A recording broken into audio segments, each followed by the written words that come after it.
kelgen kırgızbız. Biz şunda kelgenimizde 2 yıl oldu. Şunda ortaktabız, ortak şinekede.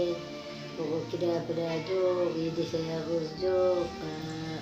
Çeşen çorum yok. Anam kırgız tuğanlar ülke komşunun Türkiye'den Selamünaleyküm, kırgız tuğanlar. Çıksınlar, selamat çıksınlar. Selamat, tilersin selamatın oldu. Allah Teala'nın büyük vasfının tilek silahı. Bizde dostlarımız degenine kelgemiz kankiyiz. Lakin faydalar çekin girdiğimiz ana 2 yıldan beri kahkalı verdi. O tüyörleri manada kelgemiz.